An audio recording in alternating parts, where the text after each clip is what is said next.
دھڑکن کچھ سنتی ہے، آنکھیں کچھ کہتی ہے، دھڑکن کچھ سنتی ہے، رہ جاتے ہیں بس قدموں کے نشان، پرواز نسواں، پرواز نسواں، پرواز نسواں، پرواز نسواں۔ آداب ناظرین، پرواز نسواں میں آپ کا خیر مقدم ہے۔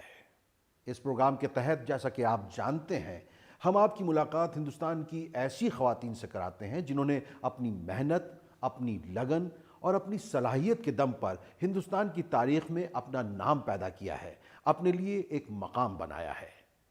آج اسی سلسلے کو جاری رکھتے ہوئے ہم آپ کے سامنے ایک ایسی شخصیت کو لا رہے ہیں جنہوں نے بڑے گھرانے میں پیدا ہونے کے باوجود سماج اور خصوصی طور پر خواتین کے لیے بہت کام کیے ہیں۔ اس ممتاز شخصیت کا نام ہے سیدہ سیدین حمید۔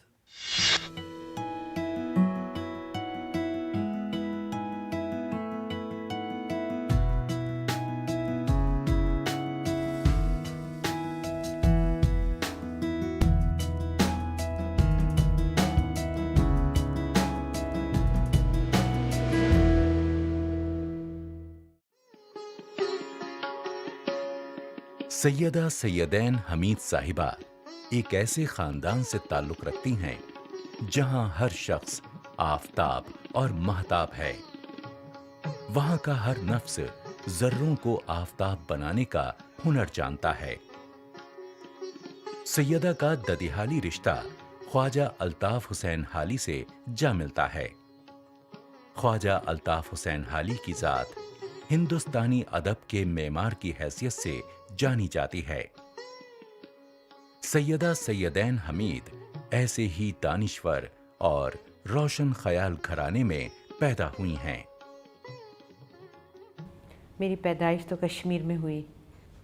میرے والد وہاں کام کرتے تھے اور وہ ایجوکیشن میں کام کرتے تھے، اور میں چوتھی بیٹی تھی پریوار کی، تو میں سب سے سمجھیے اس زمانے میں چوتھی بیٹی کا ہونا ایک طرح سے بہت بڑا ٹریجڈی ہوتی ہے، مگر میرے فیملی میں یہ ایک بات تھی جو میں نے شروع سے دیکھی کہ بیٹے بیٹیوں میں انہوں نے کبھی کوئی فرق نہیں کیا، اور یہی میری زندگی کا بہت بڑا انسپریشن ہے، جہاں جتنی مجھے کبھی نہیں لگا کہ مجھے کسی طرح سے ایک میل چائلڈ سے کم ٹریٹ کیا گیا ہے، اور یہ اسی چیز نے مجھے ساری زندگی میرا ساتھ دیا ہے۔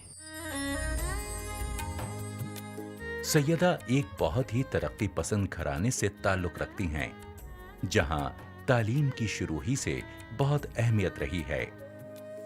ان کے ننیحال میں لڑکیوں کو بھی تعلیم دلائی جاتی تھی، باوجود اس زمانے کے قدامت پرست معاشرے کے، اور ان کے سسرال کے گھرانے میں بھی ہر ممکن کوشش رہتی تھی بچوں کو تعلیم یافتہ کرنے کی، باوجود اس کے کہ ان کی مالی حالت کوئی زیادہ اچھی نہیں تھی۔ میری مدر جو تھیں وہ فیوڈل بیک گراؤنڈ سے تھیں، جہاں لڑکیوں کو اسکول نہیں بھیجتے تھے بلکہ گھر میں گورننسز کو بہت یہ انگلینڈ وغیرہ سے بلا کے ان کو پڑھوایا جاتا تھا۔ وہ ایک فیوڈل ٹرینڈ تھی اس زمانے میں۔ میرے فادر جو تھے وہ ایک ماڈسٹ بیک گراؤنڈ سے تھے، اور مگر ان کے ہاں تعلیم پہ بہت ایمفیسس تھا۔ تو اس زمانے میں میرے فادر 1904 میں پیدا ہوئے تھے، اور 1920 میں وہ آلریڈی کسی نہ کسی طرح سے پیسہ اکٹھا کر کے بڑی مشکل سے، کیونکہ اتنا تھا نہیں پریوار میں، ان کو لیڈز لندن میں بھیجا گیا ماسٹرز کرنے کے لیے۔ سیدہ جب بڑی ہو رہی تھیں تو ان کا رجحان فنکارانہ کاموں کی طرف تھا۔ ان کا دل تھا کہ وہ تھیٹر کریں, فلموں سے جڑیں, پر گھر کا تعلیمی ماحول انہیں اعلیٰ تعلیم کی طرف کھینچتا رہا. میں تو ماسٹرز بھی اگر کرنا چاہتی تھی تو میں تو تھیٹر میں جانا چاہتی تھی, اور میں فلم بنانا چاہتی تھی, کیونکہ میرے انکل جو تھے وہ بہت مشہور ایک director, producer and writer of films تھے, بہت مشہور تھے. ان کا نام تھا خواجہ احمد عباس.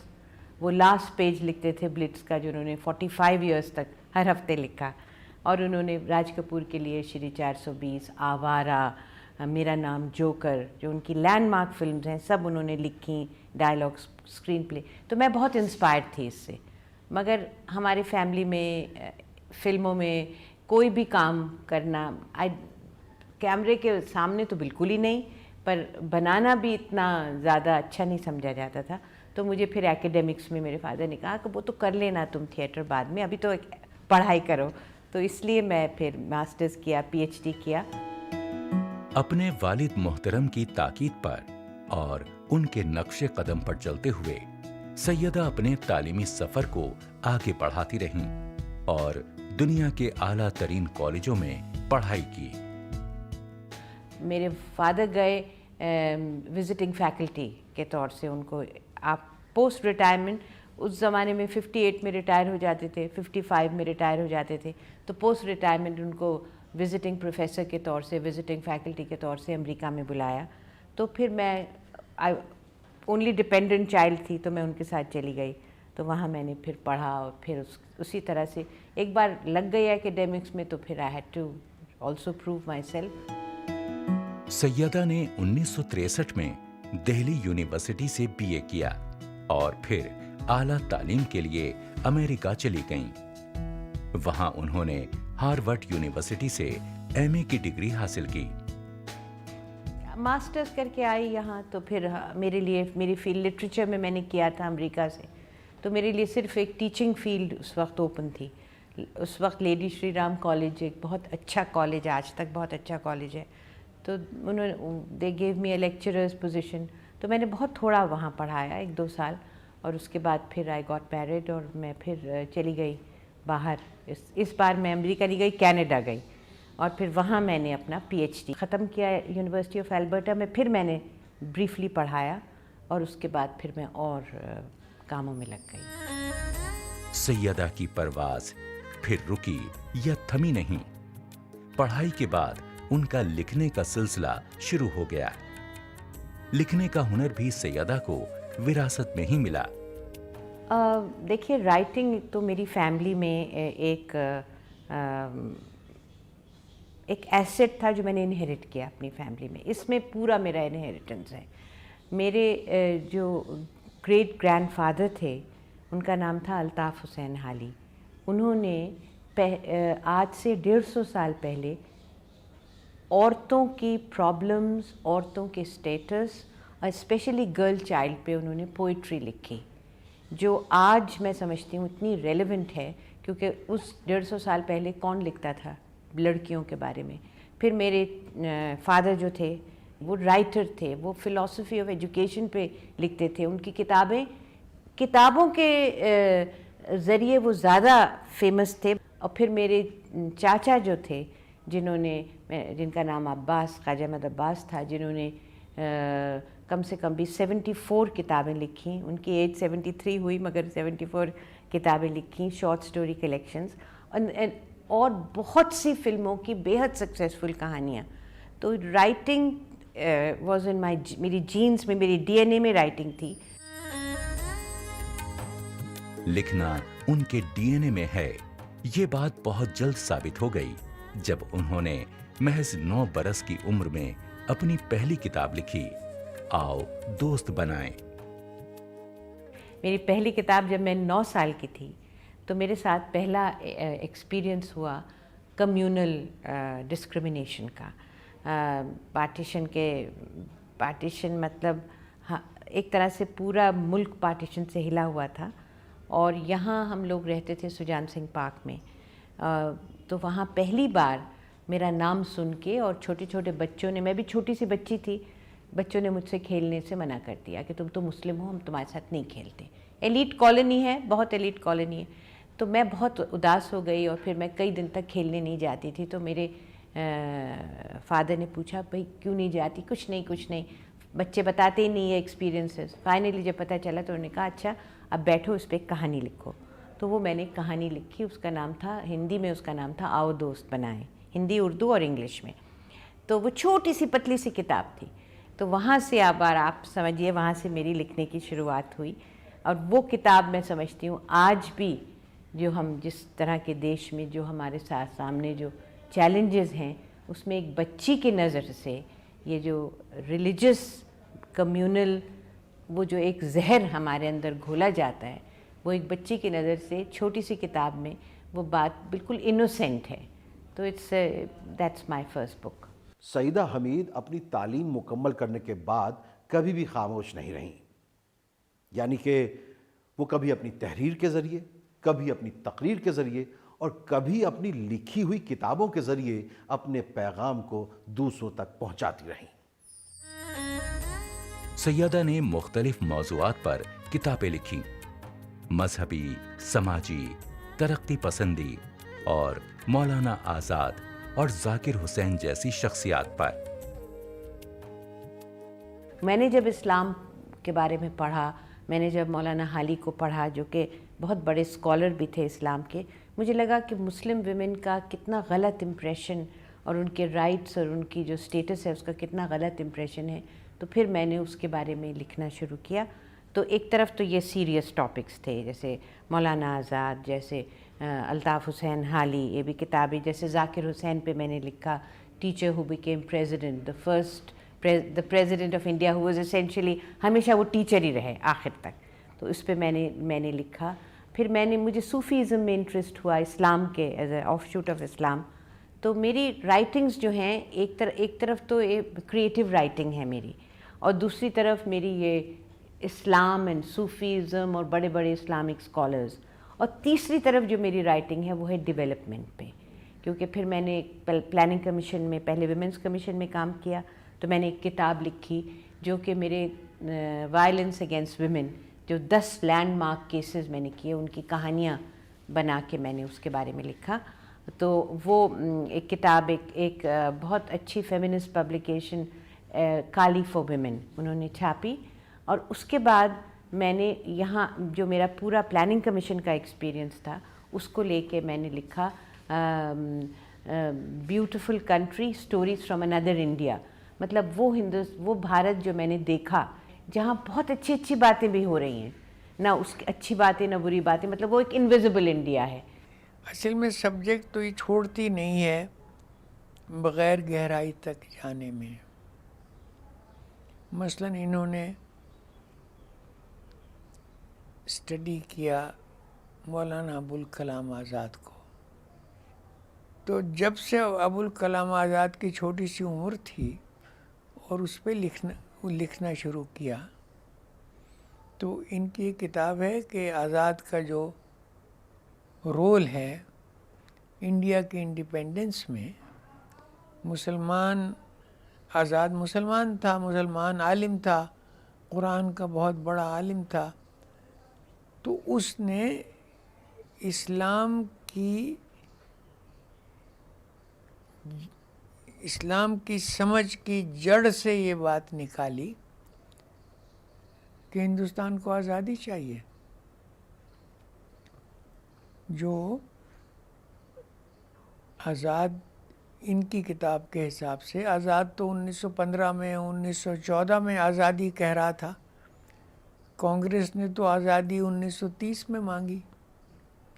تو بڑا رول تھا ان کا انڈین انڈیپینڈنس اسٹرگل میں آزاد کا. ان کتابوں کے شائع ہونے کے بعد سیدہ کا مشن تیز تر ہو گیا. وہ پوری طرح عملی میدان میں کود پڑیں. پختہ تجربے، جوش اور حوصلے کی رہنمائی میں اپنی اصلی زندگی کا ایک ایک پل انہوں نے قوم کی خدمت کے لیے مقرر کر دیا. یہ بڑا ایسیٹ ہے ہندوستان کو، ہمارے خاندان کو تو اس پر فخر ہے، لیکن پورے ہندوستان کو، ہندوستان کی خواتین کو، ہندوستان کے بچوں کو جنہیں کھانے کو نہ ملے، جن کو تعلیم نہ ہو، ہسپتالوں میں جہاں دوائیں نہ ہوں، ان سب کے لیے اس کی جدوجہد رہی ہمیشہ۔ سیدہ کے کام کرنے کے طریقے سے یہ اندازہ ہوتا ہے کہ وہ سسٹم کو تبدیل کرنے کے لیے کسی خارجی قوت پر یقین نہیں رکھتی، بلکہ وہ سسٹم کا حصہ بن کر، اس کی طاقت بن کر اپنے مشن کو پورا کرنا چاہتی ہیں۔ سیدہ سیدین نے مختلف تنظیموں اور انجمنوں کی سرپرستی کی ہے۔ متحد انجمنوں کی وہ تاسیسی ممبر ہیں۔ حکومت ہند کی عورتوں کی قومی کمیشن کی ممبر ہونے کے علاوہ وہ پلاننگ کمیشن کی ممبر بھی رہی ہیں۔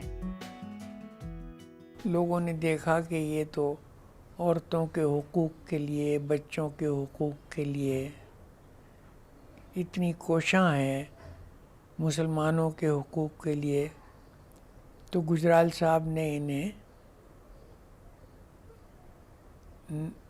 نیشنل ویمنس کمیشن کا ممبر بنا دیا۔ تو وہاں بہت کام کیا انہوں نے، پھر اس کے بعد یہ پلاننگ کمیشن بن گئی۔ مگر اصل بات جو ہے وہ یہ ممبری وغیرہ نہیں ہے، اصل بات یہ ہے کہ اس کے دل میں درد ہے غریبوں کا۔ جب میں ویمنس کمیشن کی، نیشنل کمیشن فار ویمن کی ممبر بنی، اور مجھے لگا میرے پاس ایسی جادو کی چھڑی ہے کہ میں عورتوں کی کنڈیشنز بہتر کر سکتی ہوں اس پورے دیش میں، کیونکہ ہمارے پاس تو نیشنل مینڈیٹ تھا، ایکٹ آف پارلیمنٹ تھا۔ پھر میں نے یہ دیکھا کہ بہت مشکل ہے، کیونکہ تھانے دار سے لے کے اور جو سب سے ایلیٹ میل پیٹریاکی ہے، اس کے دماغ پہ اثر کرنا کتنا مشکل ہے۔ وہ کسی جادو کی چھڑی سے، کسی لیجسلیشن سے، کسی فریم ورک سے نہیں ہو سکتا۔ اس کے لیے بہت بہت محنت کی ضرورت ہے۔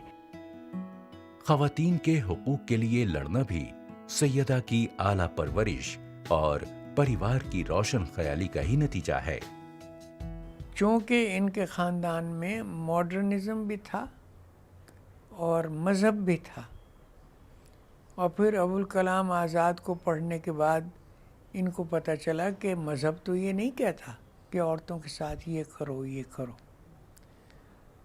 تو یہ ان کے اپنے دماغ سے یہ لڑائی نکلی کہ میں عورتوں کے حق میں کھڑی ہو جاؤں گی۔ اگر کمیونل کوئی بھی کمیونل ایونٹ ہوتا ہے تو اس کا کوئی بھی کارن ہو، سب سے زیادہ دکھ اس کا اور سب سے زیادہ اس کے اوپر جو مار پڑتی ہے وہ عورت کو پڑتی ہے۔ اور وہی میں نے دیکھا، وہی عورتیں کیسے تل تل تل کر کے اپنی جیون کو سمیٹ رہی تھیں، اور چاہے وہ کسی بھی کمیونٹی کے ہوں، مسلم ہوں، ہندو ہوں، کرسچن ہوں۔ میں کندھمال بھی گئی، میں نے وہاں بھی دیکھا، میں کشمیری پنڈتس کے پاس بھی گئی نگروٹا میں، وہاں بھی میں نے ان کے حال دیکھے۔ ہمیشہ میں نے دیکھا کہ جہاں ملیٹنسی ہوتی ہے وہاں عورت سفر کرتی ہے، جہاں سیکیورٹی فورسز کا جبر ہوتا ہے وہاں عورت سفر کرتی ہے۔ اسی لیے میں یہ سارے جینڈر لے کے میں نے یوجنا میں یہ ڈالا، تاکہ عورت کی ڈیپریویشن جو ہے وہ اتنی ملٹی لیئرڈ ہے کہ اس کو سمجھنے کے لیے، اس کے لیے پالیسی بنانے کے لیے وہ نظر چاہیے، تو اسی کی کوشش کی۔ سیدہ حمید نے اپنی زندگی ان خواتین اور بچوں کے نام وقف کر دی جن کی آواز کوئی سننے والا نہیں ہے۔ وہ ان بچوں کی، ان عورتوں کی آواز بن کر ابھری۔ پلاننگ کمیشن جیسی انجمنوں میں آ کر سیدہ نے عورتوں کے حقوق کی بات زور شور سے اٹھائی اور خواتین کے مسئلوں کو نظام میں ایک اہم جگہ دی۔ ایک بہت جائنٹ سٹیپ اس میں جو ہم نے لیا وہ یہ ہے کہ جینڈر کو ہم نے ڈسکورس میں لائے، سینٹرالٹی آف جینڈر، یعنی کہ عورتوں کے مسئلوں کو ہم سینٹر سٹیج پہلی بار لے کے آئے، اور عورتوں کے مسئلوں کو ہم نے کراس کٹنگ بنا دیا۔ سب سیکٹرز میں ہم نے کہا کہ چاہے وہ ٹرانسپورٹ ہو، رورل ڈیولپمنٹ ہو، ہیلتھ ہو، انرجی ہو، سائنس اینڈ ٹیکنالوجی ہو، کوئی سیکٹر ایسا نہیں ہے جو جینڈر نیوٹرل ہے، سب میں عورتوں کی ساجھیداری ہے اور بھاگیہ داری ہے۔ تو اس سینس میں it was a big change. پہلے بات ہوتی تھی ویمن اینڈ چلڈرنز ویلفیئر، پھر ہوتی تھی ویمن اینڈ چلڈرنز ڈیولپمنٹ، پھر ہوتی تھی ویمن اینڈ چلڈرنز امپاورمنٹ، اب ہوتی ہے بات women as agents and children's rights. تو یہ ڈسکورس بدل دیا ہے ہم نے پلاننگ میں. تو اب آگے چل کے جو بھی پلان بنے گا وہ اس ڈسکورس کو ڈیریل نہیں کر سکے. سیدہ سیدین آفاقی فکر کی حامل خاتون ہیں. ان کی محنت اور کاوشیں مختلف سمتوں میں پھیلی ہوئی ہیں. انہوں نے جنوبی ایشیا کے ممالک کو آپس میں متحد کرنے اور ان کے روابط کو استوار کرنے کے لیے ایک انوکھا قدم اٹھایا. عورتوں کی ایک بس لے کر وہ دلی سے لاہور گئیں اور اس کے بعد کولکاتہ سے ڈھاکہ. ساؤتھ ایشیا میں ہم کلوز ہیں ایک دوسرے سے، کلچر، لینگویج، ادر ایفیلیشنز، اینڈ اتنا ہم اسٹرانگ ایک ریجن ہیں. اور اگر ساؤتھ ایشیا اپنے ڈفرینسز کو سمجھ کے اور اس کو ڈفرینسز کو ختم کر دے تو اتنا اسٹرانگ نیشن، اتنا اسٹرانگ ریجن دنیا میں نہیں ہے. اور اس کو اگر یہ کانفرنٹیشنل ایٹیٹیوڈ جو ہے اس میں اگر اس کی اچھی اگر ایک بھومکا کوئی نبھا سکتے تو عورتیں نبھا سکتی ہیں. بس آف پیس، عورتوں کی بس آف پیس لے کے لاہور گئے، جبکہ کرگل کی توپیں گرج رہی تھیں اس وقت گئے، یہاں سے لے کے دلی سے لے کے لاہور تک. اور پھر لاہور سے دو بسیں آئیں پاکستانی عورتوں کی یہاں امن کا پیغام لے کے، اور پورے دیش میں ایک تہلکہ سمجھ گیا کہ عورتیں امن کا پیغام لے کے آئی ہیں. پھر ہمیں لگا کہ یہ ہر بٹوین پاکستان اینڈ انڈیا ہوتا ہے، تو ہم بنگلہ دیش بھی تو ہمارا اپنا، ہماری بہنیں وہاں بھی ہیں، تو اس لیے ہم ڈھاکہ سے کولکتہ گئے وہی بس آف پیس لے کے، وہی پیغام امن کا لے کے. کہیں ٹینشن زیادہ ہیں، کہیں ٹینشنز کم ہیں، مگر ان ٹینشنز کو کم کرنے کے لیے پھر وہی عورتیں اس کو نبھائیں گی، کیونکہ جب ٹینشنز ہوتی ہیں تو اس کی شکار بھی عورتیں ہوتی ہیں. سماج میں عورتوں کا درجہ برابری کا ہو، اس کے لیے انہوں نے کئی سطحوں پہ کام کیا. یہاں تک کہ انہوں نے ایک بار ایک ایسے کام کو انجام دینے کے بارے میں بھی ٹھان لیا جو روایتی طور پر مردوں کا ہی کام سمجھا جاتا ہے. وہ بنی ہندوستان کی پہلی خاتون جنہوں نے قاضی کا رول ادا کیا اور نکاح پڑھوایا. وہ کئی سال پہلے میرے ایک دوست نے کہا کہ میں شادی کروں گی اگر آپ قاضی بنیں گی. تو میں نے سوچا کہ اس میں کیا میں قاضی بن سکتی ہوں؟ تو مجھے تو لگتا تھا کہ قاضی صرف آدمی لوگ بن سکتے ہیں. پھر میں نے ویریفائی کیا، پھر میں نے یہ ویریفائی کیا کہ اسلامک میرجز تو کانٹریکٹ ہے، معاہدہ ہے دو لوگوں کے بیچ میں. اور اس میں سب سے زیادہ جو ضروری چیز ہے وہ وٹنسز ہیں. کسی بھی کانٹریکٹ میں وٹنسز امپورٹنٹ ہوتے ہیں. لڑکی، لڑکا، نکاح نامہ اور گواہ، اس کے علاوہ کچھ تیسری چیز نہیں ہے. آپ کسی کو بٹلا لیجئے، وہ قرآن کی آیت پڑھ دے، وہ میں نے بھی پڑھ دی، اس کا ٹرانسلیشن بھی پڑھ دیا، کیونکہ لوگ سمجھتے نہیں کہ کیا پڑھا ہے. تو یہ سب ایڈ آنز ہیں، اور اس کا میں نے ویریفیکیشن جب کرا لیا جن لوگوں کو میں رسپیکٹ کرتی ہوں اور جو لوگ جانتے ہیں، تو پھر مجھے لگا کہ ہاں میرے اوپر کسی کا ہاتھ ہے. So I went ahead with it. Syeda Hameed کے کام کا دائرہ نہ صرف خواتین کو برابری کا حق دلوانا ہے بلکہ سماج کی بہتری کے لیے کام کرنا بھی ہے. ان کی یہ محنت بدستور جاری ہے. سماج کو اور خاص کر عورتوں کو حمیدہ جی کی شکل میں ایک ایسی بڑی خواہ ملی ہیں جن پر لوگ ہمیشہ ناز کریں گے اور ان سے متاثر بھی ہوں گے. سیدہ کے اچیومنٹس ہیں وہ میں سمجھتا ہوں کہ سب کی ہونی چاہیے، لیکن سب کا ایسا بیک گراؤنڈ نہیں ہوتا، اتنی محنت نہیں کرتے، ان کو ایسے ٹیچرز نہیں ملتے. تو سیدہ نے جو کچھ کیا وہ ہر اچھے انسان کا فرض ہے کرنا. ملک کی خدمت کی، اپنے قوم کی خدمت کی، عورتوں کی خدمت کی، اپنے مذہب کی خدمت کی. یہ ان کا فرض تھا، and we are very proud of her. ہمیں بہت فخر ہے ان پہ۔ سیدہ سیدین حمید کی ترقی کا سفر جاری رہا۔ ان کی قابلیت اور ان کی صلاحیت کا اعتراف حکومت ہند نے بھی کیا۔ سن 2007 میں انہیں پدم شری اعزاز سے نوازا گیا۔ سیدہ حمید جیسی شخصیتیں صدیوں میں پیدا ہوتی ہیں۔ یہ ہمارے لیے مشعل راہ ہے، ہمارے گھر کی خواتین کے لیے مشعل راہ ہے، جو ان کی طرح پڑھنا چاہتی ہیں، ان کی طرح آگے بڑھنا چاہتی ہیں، ان کی طرح زندگی میں جو ایک مقام بنانا چاہتی ہیں۔